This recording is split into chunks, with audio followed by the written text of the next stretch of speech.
여러분 안녕하십니까? 뉴스투데이 제주입니다. 계속 결론이 미뤄져 왔던 행정시장 직선제를 골자로 한 행정체제 개편안에 대해 이번 도의회 임시회에서는 처리한다는 것을 의회가 공언해 왔는데요. 사실상 의회를 장악하고 있는 더불어민주당이 오늘 의원총회를 열어 의견을 나눴지만 당론을 정하지는 못했습니다.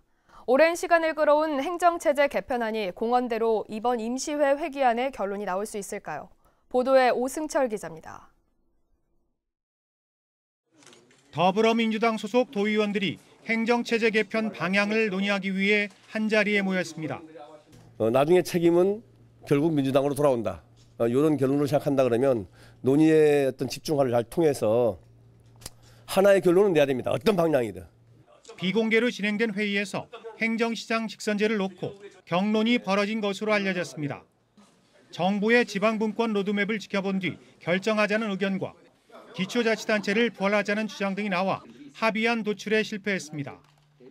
다양한 의견들이 나왔고 상당한 의견 대립도 있었습니다.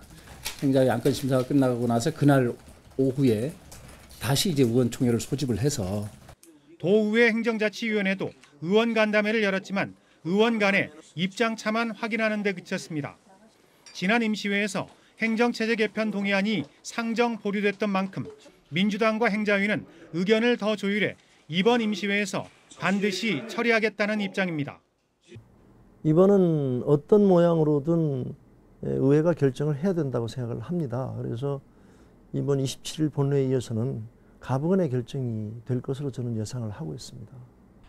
행정체제 개편안 통과를 위해선 재적의원 3분의 2인 29명의 동의가 필요합니다. 하지만 도의원 29명을 거느린 민주당이 당론을 정하지 못해 본회의에 상정되더라도 부결될 가능성이 높아 보입니다. MBC 뉴스 오승철입니다. 제주도의회가 제2공항 갈등 해결을 촉구하고 나섰습니다. 김태석 의장은 임시회 개회사에서 갈등을 방치하면 모든 정책은 소모적으로 귀결된다며 갈등을 풀어나갈 의사결정 구조가 정립돼야 한다고 말했습니다. 김환국 자유한국당 의원은 교섭단체 연설에서 제주도가 제2공항 갈등 해소에 나서라고 촉구했고 더불어민주당 정민구 의원은 제2공항 기본계획 수립 용역을 중단하라는 결의안을 발의할 예정입니다. 한편 제2공항 반대 농성 중인 천막촌 사람들은 김태석 의장에게 결의안 채택을 촉구하는 서한을 전달하고 도의회 로비에서 피켓 시위에 나섰습니다. 제2공항 갈등 해소 방안을 논의하기 위해 제주도의회 주최로 정책 토론회가 열립니다. 도의회 환경도시위원회는 오는 26일 도의회 대회의실에서 국토교통부와 제2공항 타당성 재조사 검토위원회, 제2공항 반대단체들이 참석한 가운데 정책 토론회를 연다고 밝혔습니다. 타당성 재조사 검토 결과와 제2공항 추진 과정의 문제점, 갈등 해결 방안에 대한 주제 발표와 토론이 진행됩니다. 수년간 아동복지시설에서 봉사활동을 하며 아이들에게 성범죄를 저지른 20대가 실형을 선고받았습니다. 그런데 이 사람은 경찰 조사 결과 이전에도 성범죄 전력이 있던 것으로 확인됐는데요. 왜 이런 일이 일어날까 안타깝고 궁금하시겠지만 현재는 시설 측에서 범죄 기록을 사전에 알 수 있는 방법이 없다고 합니다. 박성동 기자가 보도합니다. 제주도 내 한 아동복지시설. 2006년부터 자원봉사를 하던 강모 씨는 이곳 아이들에게 유사 성행위를 시킨 혐의로 징역 11년을 선고받았습니다. 경찰 조사 결과 2013년부터 6년간 8명의 아이들에게 10여 차례나 이뤄진 것으로 드러났습니다. 강 씨는 이곳에서 봉사활동을 하기 전에도 어린이를 강제추행한 전과가 있었지만 해당 시설은 이 같은 사실을 알지 못했습니다. 사회복지 현장에서는 자원봉사자가 어떤 범죄 경력을 갖고 있는지 알 수 있는 방법이 아직까지는 없는 게 현실입니다. 아동청소년 보호법상 아동청소년 관련 기관에 취업하려는 사람의 경우 성범죄 기록 등을 제출하도록 하고 있습니다. 하지만 자원봉사자의 경우 범죄 전력을 공개할 의무가 없다 보니 시설 측에서는 이 같은 범죄를 사전에 예방하기가 쉽지 않습니다. 본인 동의를 얻어 범죄 기록을 조회할 수는 있지만 시설 측에서 직접 요구하기는 어려운 상황. 관력기관의 그 봉사활동을 할 때 자신의 그 범죄 기록을 제출하는 것을 의무화하는 것, 이런 규정이 마련되는 것이 필요하다고 생각합니다. 아동 청소년들을 성범죄에서 보호하기 위해 성범죄 전력을 조회할 수 있는 기준 등을 확대하는 방안이 시급해 보입니다. MBC 뉴스 박성동입니다. 친환경 인증을 받은 제주도 내 농가에서 생산된 달걀에서 항생제 성분이 검출돼 제주도가 긴급 회수에 나섰습니다. 제주도는 제주시 모 농장에서 지난 11일 생산된 달걀의 품질 검사 과정에서 산란계 농장에서 사용이 금지된 항생제 엔로플록사신이 0.00342mg 검출돼 판매 중지와 회수 조치를 내렸습니다. 이 농장에서는 검출 당일 달걀 6,900개가 생산돼 이 가운데 4,200개가 시중에 유통됐습니다. 제주도는 동물약품 잔류 위반 농가로 지정해 과태료를 부과하기로 하고 도내 산란계 농장 34곳을 일제 검사하고 있습니다. 몇 달 전 제주대병원 교수가 치료사들을 폭행하는 영상이 공개돼 전국적으로 파문이 일었는데요. 제주대학교에서 해당 교수에 대한 징계위원회가 열렸습니다. 그리고 내일 총장의 승인 이후 발표할 예정입니다. 이소연 기자가 보도합니다. 흰 가운을 입은 여성이 환자를 치료 중이던 직원을 꼬집고 주먹으로 등을 칩니다. 환자를 부축하려는 직원의 발을 강하게 밟기도 합니다. 치료사들을 상습 폭행한 의혹을 받고 있는 제주대병원 교수에 대한 징계위원회가 열렸습니다. 학교 측은 지난해 12월 징계위를 열었다 추가 조사할 내용이 제기되면서 2달 만에 다시 개최했습니다. 해당 교수도 참석한 가운데 2시간 넘게 비공개로 진행됐습니다. 징계 결과는 알려줄 수 없는 거고 인사조치 결과만 알려줄 거다. 기존에 인사조치 결과를 제주대학교 쪽에서 나가본 적은 단 한 번도 없었다고. 회의장 앞에서는 의료연대가 피켓을 들고 해당 교수의 파면을 요구했습니다. 권한을 남용해 직원들을 수시로 폭행했지만 사과는커녕 피해자들을 겁박했다는 겁니다. 수년 동안 같이 일했던 직원들에 대해서 상습적으로 폭행하고 한 번도 잘못을 인정하지 않는 이러한 모습에 대해서 상당히 안타까움을 느낍니다. 당연히 징계위원회에서 파면 결정이 나와야 된다고 생각합니다. 징계 여부와 수위 등의 최종 논의를 진행한 대학은 오늘 오후 총장 승인 등을 거쳐 징계 결과를 발표할 예정입니다. 한편 의료연대본부가 해당 교수를 상습 폭행과 의료법 위반 혐의로 경찰에 고발한 가운데 조만간 나올 수사 결과에도 관심이 쏠리고 있습니다. MBC 뉴스 이소연입니다. 제주시 애월읍 국제문화복합단지 조성을 위한 공유지 매각이 보류됐습니다. 제주도 공유재산심의회는 애월 국제문화복합단지 사업 부진의 공유지 11만 2천 제곱미터를 임대 후 사업 진척 상황에 따라 매각하기로 한 당초 방침을 철회하고 특별법 개정 이후 재심의하도록 심의 보류했습니다.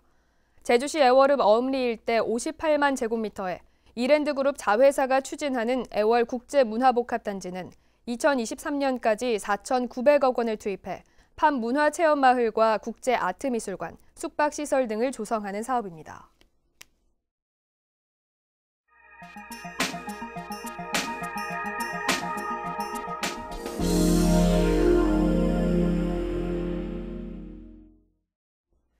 올해부터 졸업을 연기한 대학생들에게 졸업 유예금 부과가 금지됐습니다. 그러나 지방의 일부 대학들은 이를 무시한 채 여전히 유예금 납부를 강요하고 있는 것으로 드러났습니다. 김상훈 기자가 보도합니다. 올해 1월부터 시행된 일명 졸업유예생 등록금 강제징수 금지법. 이 법은 취업난에 졸업을 미루는 학생들의 부담을 덜어주기 위해 발의돼 지난해 국회를 통과했습니다. 이 법안은 졸업을 유예한 학생에게 학점 이수 등 수강을 의무화하는 방식으로 졸업 유예금을 받지 못하도록 규제하고 있습니다. 하지만 도내 대학 절반 정도가 졸업을 연기한 학생들에게 등록금이나 시설 사용료 일부를 여전히 요구하고 있습니다. 한라대학교의 경우 졸업 유예생은 2학점짜리 취업 과목을 의무적으로 수강하고 20만 원을 내야 합니다. 또 상지대와 경동대는 수업을 듣지 않아도 졸업을 유예하면 등록금의 6분의 1가량을 내도록 하고 있습니다. 학생들은 수업을 듣지도 않는데 많은 돈을 내야 해 부담스럽다고 말합니다. 유예를 하면은 이제 학교를 아예 안 나가도 한 5, 60만 원 정도를 받고 있는데 아무래도 학생 입장에서 5, 60만 원은 너무 좀 부담스럽기도 하고. 강원대는 주차장과 도서관, 식당 등 시설 사용료 명목으로 13만 원에서 17만 원 정도를 학생들에게 요구하고 있습니다. 졸업 유예니까 신분이 그 대학교 이제 소속이니까 내는 건 맞다고 생각하는데 쓰는 사람도 있고 안 쓰는 사람도 있고 자기한테 필요한 부분도 있고 안 필요한 부분도 있으니까 대학들이 버젓이 현행 법률을 어기거나 법안을 피해 우회적으로 등록금을 징수하고 있는 셈입니다. 법 제정 취지 자체는 등록금에 대한 부담, 경제적 부담을 감수하는 부분인데 지금 법률에서 명시되어 있는 부분은 수강을 의무화하는 것에만 금지하는 것만 적혀 있습니다. 이에 대해 해당 대학들은 재학생 신분 유지를 위해 등록에 필요한 최소한의 금액만 받고 있다고 해명했습니다. 졸업 유예생의 실질적인 경제적 부담이 여전해 법률 위반 단속과 우회적 등록금 징수를 차단할 대책 마련이 시급해 보입니다. MBC 뉴스 김상훈입니다.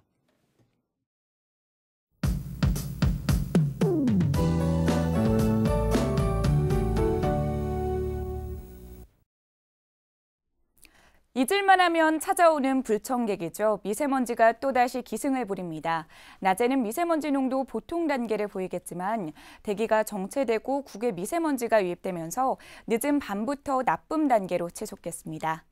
날은 쌀쌀합니다. 현재 기온 6도로 어제 같은 시각보다 6도가량 낮겠고요. 낮 기온은 8도로 어제보다 5도 정도 낮아 다소 춥겠습니다. 다음은 자세한 지역별 날씨입니다. 북부 지역은 흐린 하늘 보이고 있고요. 한낮 기온은 7도 선에 그치겠습니다.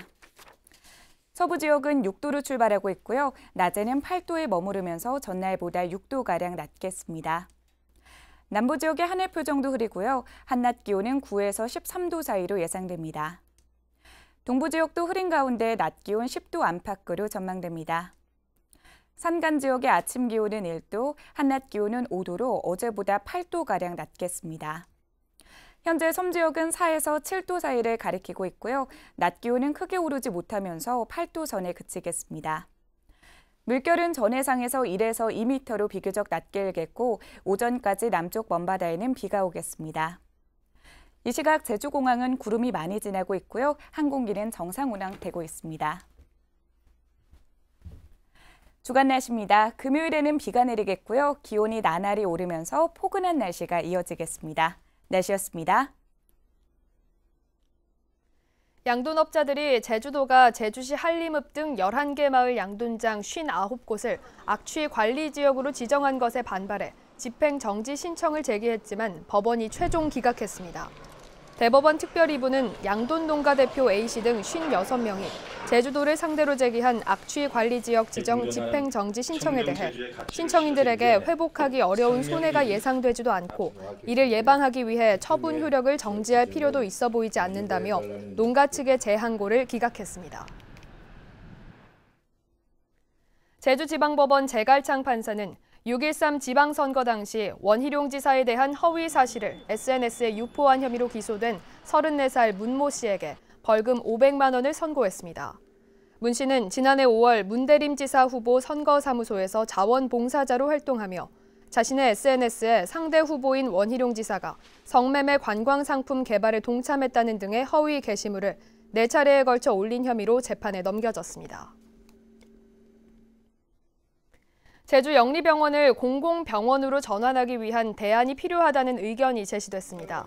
정의당 이정미 대표와 의료민영화 저지 범국민운동본부 등이 국회에서 개최한 토론회에서 나영명 보건의료노조 기획실장은 제주 녹지국제병원을 공공의료 인프라가 부족한 제주 남부 지역의 공공거점병원으로 활용해야 한다고 주장했습니다. 재활과 정신보건, 요양은 물론 국립트라우마 치유센터로의 활용 등을 제안했습니다. 우도 주민들이 해양국립공원 지정에 반대하는 탄원서를 제출했습니다. 우도 해양국립공원 저지위원회는 우도 주민 등 1,029명의 서명이 담긴 해양국립공원 지정 반대 탄원서를 지역구 국회의원인 오영훈 의원 사무실에 전달했습니다. 국립공원으로 지정되면 각종 규제로 인해 주민 편의시설이 제한된다며 제주와 우도를 연결하는 케이블카와 연륙교 설치 등을 수건 사업으로 요구했습니다.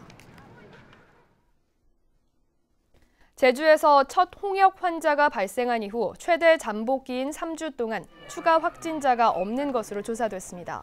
제주시 서부보건소는 지난달 29일 홍역 환자가 확진 판정을 받은 이후 환자와 접촉했던 46명에 대한 조사와 검진 결과 추가 감염자가 없어 감시 체계를 종료했다고 밝혔습니다. 하지만 국내외에서 홍역이 유행하는 만큼 예방접종을 하고 개인 위생 수칙을 잘 지켜야 한다고 당부했습니다.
뉴스투데이 제주였습니다. 여러분 고맙습니다.